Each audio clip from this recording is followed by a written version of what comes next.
August 10 நமது அனுதின மன்னா ஊழியங்களின் வாழ்த்துக்களுடன் இன்றைய நற்செய்தி. நம் எல்லா நாட்களின் தேவன். இன்றைய வேத வாசிப்பு ஏசாயா 46 4 முதல் 7 வரையுள்ள வசனங்கள். உங்கள் முதிர் வயது வரைக்கும் நான் அப்படி செய்வேன், நரை வயது மட்டும் நான் உங்களை தாங்குவேன். நான் அப்படி செய்து வந்தேன், இனிமேலும் நான் ஏந்துவேன், நான் சுமப்பேன், தப்புவிப்பேன். யாருக்கு என்னை சாயலும் சமமுமாக்கி யாருக்கு நான் ஒப்பாகும்படிக்கு என்னை ஒப்பிடுவீர்கள்? பையில் இருக்கிற பொன்னை கொட்டி வெள்ளியை தராசில் நிறுத்து தட்டானுடனே கூலி பொருத்திக் கொள்ளுகிறார்கள்.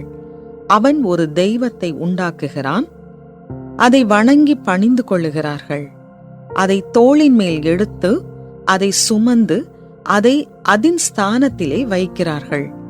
அங்கே அது நிற்கும், தன் இடத்தை விட்டு அசையாது. ஒருவன் அதை நோக்கி கூப்பிட்டால் அது மறு உத்தரவு கொடுக்கிறதும் இல்லை, அவன் இக்கட்டை நீக்கி அவனை ரட்சிக்கிறதும் இல்லை. குறிப்பு வசனம்: நரை வயது மட்டும் நான் உங்களை தாங்குவேன். ஏசாயா 46:4. ஒரு பலனளிக்காத அறுவை சிகிச்சைக்கு பிறகு ஜோனின் மருத்துவர் 5 வாரங்களில் மற்றொரு அறுவை சிகிச்சை செய்ய வேண்டும் என்று கூறினார்.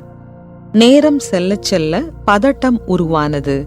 ஜோனும் அவரது கணவரும் வயது சென்றவர்கள். அவர்களது குடும்பம் வெகு தொலைவில் வசித்து வந்தது. அவர்கள் இனி புதிய இடத்திற்கு செல்ல வேண்டும். சிக்கலான மருத்துவமனை அமைப்பிற்கு செல்ல வேண்டும். மற்றொரு புதிய மருத்துவரை அவர்கள் சந்திக்க வேண்டும். இந்த சூழ்நிலைகள் அவர்களை மேற்கொண்டாலும் தேவன் அவர்களை பாதுகாத்தார். அவர்கள் காரில் அந்த குறிப்பிட்ட இடத்திற்கு வந்து கொண்டிருந்த போது அவர்களுக்கு வழிகாட்டும் GPS சிஸ்டம் தோல்வியடைந்தது.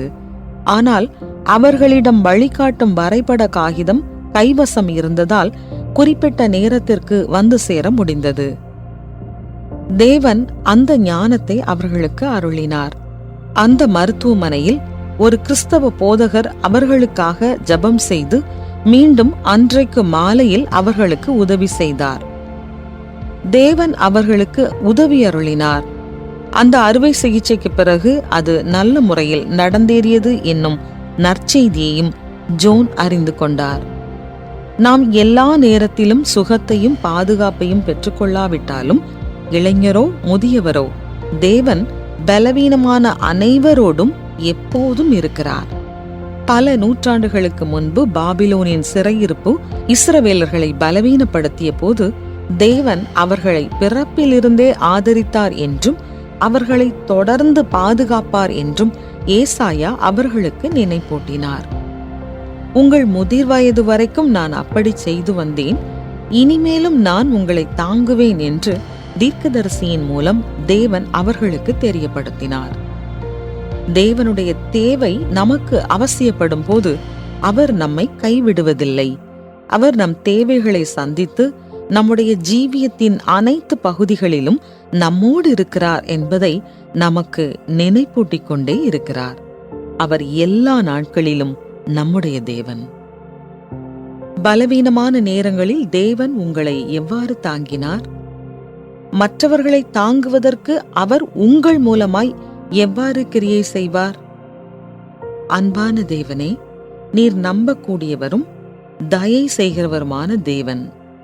நான் நிலையில்லா தன்மையை உணரும் போது உம்மீது சாய்ந்து கொள்ள எனக்கு உதவும். ஆமென்.